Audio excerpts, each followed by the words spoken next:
آ رہے تھے تو انہوں نے اس دوران ایک ایسی چمتکاری گھٹنا دیکھی جس نے دنیا بھر کے لاکھوں لوگوں کو چونکا دیا تھا، اور ایک بار جب آپ اس کو سنو گے تو آپ اپنی آنکھوں سے آنسو نہیں روک پاؤ گے۔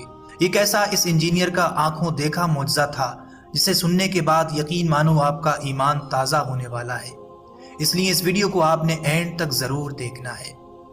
دوستو، مسجد الحرام اور مسجد نبوی کی جو خوبصورت تعمیر ہمیں آج نظر آتی ہے، اس کو بنانے والے انجینئر محمد اسماعیل کا تعلق مصر سے تھا۔ شاید آپ بھی یہ تصویر پہلی بار دیکھ رہے ہوں گے، کیونکہ یہ خبروں کی دنیا سے دور رہنا پسند کرتے تھے۔ یہی وجہ ہے کہ ہم ان کے بارے میں بہت کم ہی جانتے ہیں۔ ڈاکٹر کمال محمد اسماعیل مصر کے اتہاس میں ایک بہت بڑے نامور شخصیت تھے۔ وہ اپنے کام میں اتنے ماہر تھے کہ اس سمے انہیں دنیا کے سب سے بہترین آرکیٹیکٹ میں سے ایک مانا جاتا تھا۔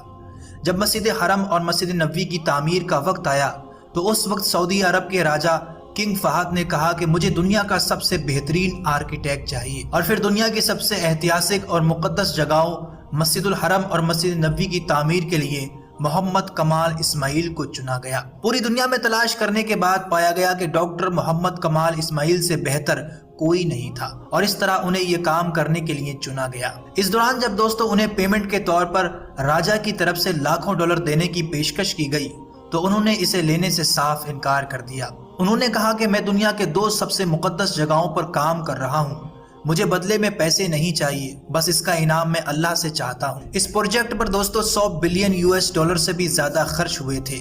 اگر وہ چاہتے تو انہیں کافی دولت مل سکتی تھی، لیکن ان کا ایمان اتنا مضبوط تھا کہ انہوں نے ایک سکہ بھی نہیں لیا۔ اس کے بعد کمال اسماعیل مصر سے سیدھا سعودی عرب کے لیے روانہ ہو جاتے ہیں۔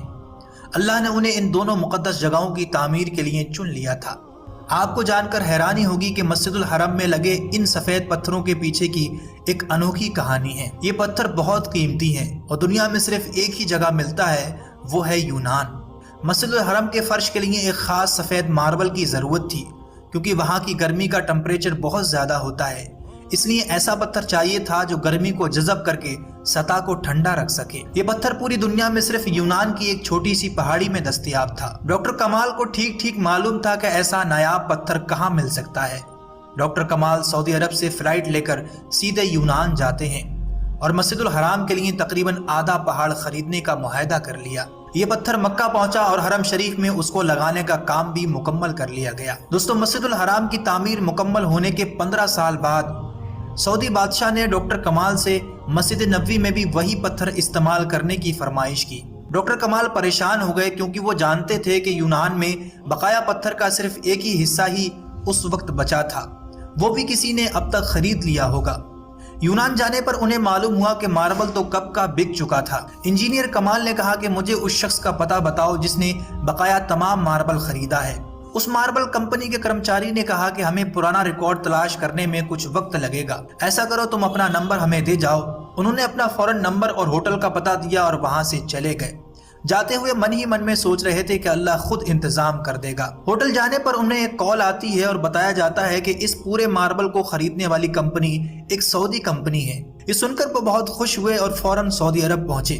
جب انہوں نے کمپنی کے ڈائریکٹر سے اس ماربل کے بارے میں پوچھا تو ریکارڈ سے پتہ چلا کہ اس سفید ماربل کی تمام مقدار ابھی بھی موجود تھی اور اسے کبھی بھی استعمال ہی نہیں کیا گیا تھا۔ یہ سن کر ڈاکٹر محمد کمال اسماعیل بچوں کی طرح پھوٹ کر رو پڑے اور انہوں نے کمپنی کے مالک کو پوری کہانی سنائی۔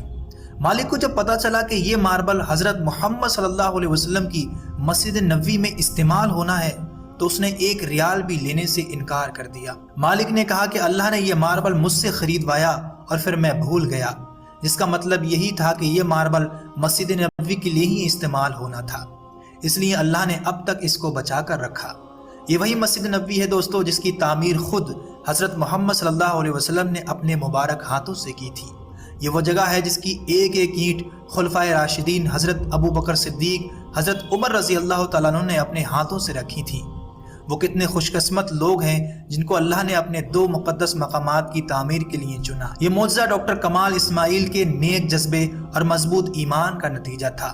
آج یہاں آ کر دنیا بھر کے ہر دیش کے تمام مسلمانوں کے دل ایک ہو جاتے ہیں۔ ہر سال لاکھوں مسلمان یہاں اپنے ایمان کو تازہ کرنے کے لیے آتے ہیں۔ کتنی عظیم بات ہے کہ ایک انسان اپنی پوری زندگی، اپنا پورا کریئر، اپنی پوری کمائی اللہ کے ان 2 مقامات کے لیے وقف کر دی۔ یہ چاہتے تو کوئی اور دوسرا پروجیکٹ بھی لے سکتے تھے جہاں سے انہیں بے تحاشا دولت مل سکتی تھی، لیکن اللہ نے کمال اسماعیل کو ان کے مضبوط ایمان اور نیک جذبے کے بدولت ہی اس مقام کے لیے چنا تھا۔ امید کرتے ہیں آج کا ویڈیو آپ کو پسند آیا ہوگا۔ یہ ویڈیو کیسا لگا ہمیں نیچے کمنٹ کر کے ضرور بتائیے۔ ویڈیو اچھا لگا تو اسے لائک اور آگے ایسی اچھی ویڈیو کے لیے چینل کو ضرور سبسکرائب کر لیں۔